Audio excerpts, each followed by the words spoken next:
네, 이스라엘과 레바논 친이란 무장 세력 헤즈볼라가 대규모 공습을 주고받으면서 전면 충돌했습니다. 네, 지금은 일단 양측의 공격을 멈춘 상태인데요. 앞으로 중동 정세가 어떻게 움직일지 또 흘러갈지 백승훈 한국외국어대학교 중동연구소 전임연구원과 함께 짚어보겠습니다. 나와 계시죠? 네, 안녕하십니까. 네, 안녕하십니까. 불안불안했던 중동 정세에 결국 무력 충돌이 벌어진 소식이 전해졌습니다. 이스라엘과 이 레바논 무장정파 헤즈볼라의 충돌인데 이스라엘이 먼저 공격을 하면서 일어났죠? 네네, 이스라엘 현지 시각 25일 새벽에 대규모 공습을 서로 주고받으면서 충돌했습니다. 이스라엘 방위군은 헤즈볼라 로켓 공격 징후를 사전에 파악하고 도발 15분 전에 100대 전폭기를 투입한 선제 공격으로 레바논 남부 40여 곳 수천 개 미사일 로켓 발사대 원점을 타격했다고 밝혔죠. 선제 공격을 당한 헤즈볼라는 곡 320발의 카투사 로켓과 드론 공격을 응수하면서 11곳 군사시설에 대한 공격을 했다고 밝혔습니다. 그래서 이렇게 지금 양측에서 서로 좀 심각하게 그 대규모 교전이 있는 상태입니다. 네, 예. 지금 새벽에 시작됐던 양측의 공방, 오후가 되기 전에 일단 잦아든 모습인데 양측 다 전면전은 지금 자제하는 모습인 것 같네요. 네네, 상당한 규모의 공격을 주고받았지만 피해자 수가 상당히 적거든요. 왜냐하면 네. 이스라엘 측도 지금 한 명의 사상자, 두 명의 부상자, 그리고 헤즈볼라 측에서도 두 명의 사상자, 한 명의 부상자가 났다고 밝히고 있는 상황이어서 양측의 피해는 그 교전 규모에 비해서는 상당히 적습니다. 그래서 이스라엘 민간항공국도 원래 텔아비브 벤구리온 국제공항 항공편 운항을 일시 중단했었는데 네. 이 교전 이후에 지금 이것을 풀어서 이착륙은 지금 재개된 상태고요. 그래서 지금 말씀해주신 대로 그 교전은 일단락이 됐다고 보시면 될 것 같습니다. 네, 일단 이스라엘과 헤즈볼라 양측은 일단 서로 유리하게 좀 주장을 하고 있는데 이스라엘은 좀 공격을 공격을 막았다. 그리고 헤즈볼라 쪽은 성공적으로 보복을 했다라는 건데 이 상황을 좀 어떻게 볼 수 있을까요? 이번에 갈란트 장관, 그러니까 국방부 장관이 이미 밝혔죠. 자기네들이 그러니까 미리 그 군사 도발, 공격을 당할 것을 이미 포착하고 대규모 그 공격이 있을 거라고 생각했지만 자기네들이 100대 전폭기를 이용해서 40여 곳, 그 수천여 개의 그 헤즈볼라 그 미사일 발사대를 원점 타격함으로써 그렇게 선제 공격한 덕에 50% 아니면 더 나가서 3분의 2 정도 헤즈볼라가 계획했던 미사일 공격을 막았다, 미사일 드론 공격을 막았다 이렇게 밝혔습니다. 이것은 상당히 의미가 있었는데요. 지금 여태까지 이스라엘 입장에서는 워낙 지금 10월 7일, 작년 10월 7일 자신들의 안보 공백, 자기네들이 하마스의 공격을 막지 못했다라고 하는 그런 것들을 이번 사건을 통해서 상당수 부분 막아냈다라고 해서 자신들이 승리한 것이다 이렇게 주장하고 있고 헤즈볼라 측에서는 어찌됐건 자신들이 발상했던 자기네들이 기습 공격을 받았지만 곧바로 응전을 가했고 320여 개의 그 미사일과 카투사 로켓과 드론이 자기네들이 계획했던 11곳의 이스라엘 군사시설을 타격하는 데는 성공했다. 뭐 피해자 수는 많지 않지만 그래서 양측이 서로 자신들의 군사작전이 성공했다 이렇게 주장하고 있는 상황입니다. 네, 지금 국제사회 역시 양측의 전면전으로 번지면 안 된다 이렇게 자제를 촉구하고 있는데 국제사회 움직임도 좀 짚어주시죠. 네, 유엔 입장에서는 유엔 특히 레바논 특별조정관실과 그 유엔 평화유지군에서는 더 이상의 확전은 하면 안 된다라고 밝힌 상황이고요. 네. 그다음에 이스라엘 하마스 지금 평화협정을 중재해온 이집트 외무부 역시 새로운 전쟁, 그 확전은 하면 안 된다. 그래서 레바논 안에서는 좀 안정을 좀 추구했으면 좋겠다 이미 밝힌 상황입니다. 또 미국 입장에서 보면 가장 지금 확전을 막을 수 있는 국가는 그리고 그런 키를 쥐고 있는 국가는 미국이거든요. 물론 이제 비판은 받고 있지만 그래서 로이드 오스틴 미 국방부 장관이 이스라엘이 자국을 방어할 권리 그리고 이란과 영내 이란의 협력 그 프록시 세력의 위협에 맞서 이스라엘의 방어를 미국이 적극적으로 돕겠다라고 이렇게 밝히면서 확전을 막는 모습은 보여줬지만 그 외신에 대한 발표를 통해서 요번에 그렇지만 이스라엘의 선제 공격과 그 본토 공격에 있어서는 미국이 어떠한 정보나 어떠한 무기나 어떠한 그 도움도 주지 않았다라고 밝혔습니다. 이것은 상당히 그 정제된 메시지인데요. 즉 이스라엘 본토에 대한 공격은 미국이 가서 막아주겠지만 그 외의 것들은 우리가 확전하는 것을 우리가 막겠다 이런 메시지도 선명하게 보여준 것입니다. 예. 이 중동에서 전쟁에 대한 굉장히 우려가 커지는 게 전면전이 벌어지면은 뭐 인명피해, 수많은 인명피해도 좀 우려지만 원유 가격이 상승할 우려가 굉장히 크잖아요.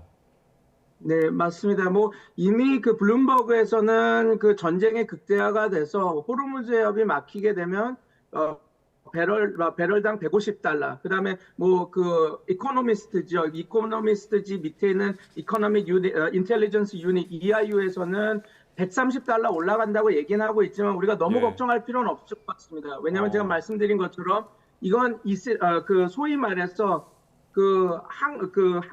해송 석유 원유 물동량의 가장 큰 목을 차지하고 있는 그 호르무즈 해협이 막혔을 때 벌어지는 그 상황이거든요. 그러나 예.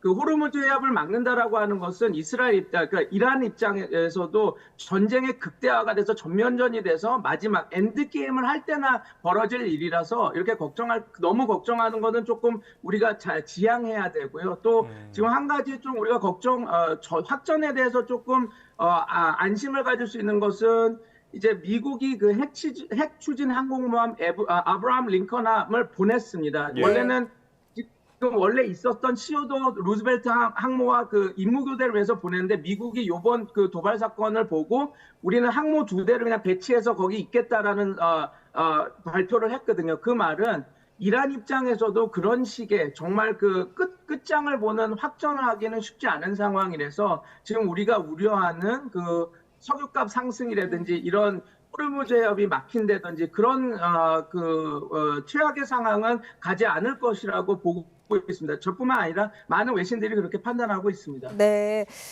말씀하신 것처럼 지금 뭐 확전에 대해서 지나치게 걱정할 필요는 없을 것 같다라고 분석을 해주시기도 했고 또 지금 충돌이 또 잦아들기도 했고요. 하지만 또 안심할 수는 없는 게 헤즈볼라가 지금 추가 공격 가능성을 언급했습니다.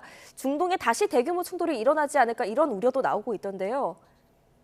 네, 맞습니다. 이란과 지금 소위 말하는 그 저항의 축 세력이죠. 헤즈볼라, 후티, 그다음에 다양한 시아 민병대들은 지금 고민이 깊어질 겁니다. 왜냐하면 지금 어찌됐건 이스라엘한테 한번 공격을 받은 상태고 자신들의 최고 지도자들이 죽은 상황에서 자신들이 어떠한 그 보복 조치는 해야 되는 상황이거든요. 그래서 일단은 자기네들의 그 면세우기라고 할 수 있는 페이스 세이빙 매너 정도로 해서 요번에 우리가 공격을 성공했다. 그래서 1단계 공격은 우리가 마무리를 했다, 성공했다 이렇게 주장을 하고 있는데 요는 이겁니다. 과연 자신들 그 헤즈볼라나 그 저항의 축이라고 하는 세력들이 지금 요번에 이스라엘에 대한 감행한 공격을 나름 자신들이 할 수 있는 행동을 한 것으로 여길지 아니면 요거보다는 좀 더 강력한 조치를 취해야지 자신들의 그 구심력을 높일 수 있을지 그런 것들에 대한 아마 판단을 할 건데 만약에 이걸 더 나아가서 아니다 이게 부족했다 그래서 우리가 조금 더 다른 도발을 해야 되겠다라고 했을 때 이스라엘과의 그 확전이 어떻게 될지 우리는 지금 지켜봐야 되는 상황에서 그런 것들이 지금 그런 불확실성들이 우리들한테 걱정을 주고 있는 것이죠. 근데 그런 상황이 아니라면 지금까지 놓여진 상황을 봤을 때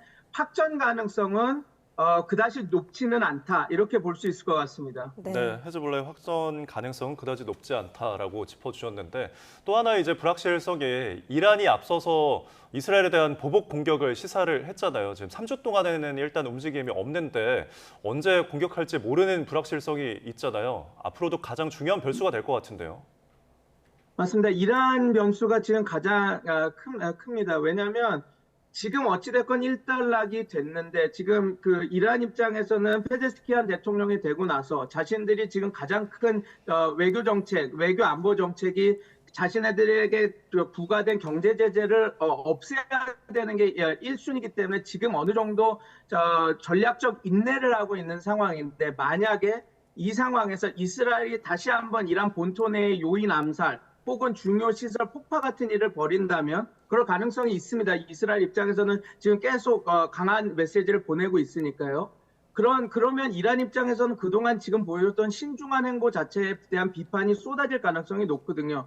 그러면 자신들의 국가 위신 그리고 자신들이 지금 그 대리전 세력으로 자신들이 이렇게 데리고 있는 후티라든지 헤즈볼라든지 이런 그 자신들의 그런 그 령이 먹히기 위해서는 나름 어느 정도 이 국가 위신 추락을 막아야 되고 자신들이 이스라엘에 대항해서 이런 군사 작전을 실행할 수 있는 능력도 되고 그런 그 결단력도 있다라는 걸 보여줘야 되는데 네. 아마 근데 그렇게 된다면 이란 입장에서는 또 다른 이스라엘 입장에서는 상황에서 이 공격을 받았을 때 다시 되치기를 할 수 있는 상황이거든요. 그래서 지금 앵커님께서 주신 것처럼 이란이 어느 정도 공격은 할 생각을 가지고 있습니다. 그러나 지금 예. 공격이 늦춰지고 있는 것은 자신들이 잘못 공격을 해서 이스라엘한테 더 명분을 주는 걸 막기 위해서 지금 여러 가지 머리를 지금 고민을 하고 있는 거거든요.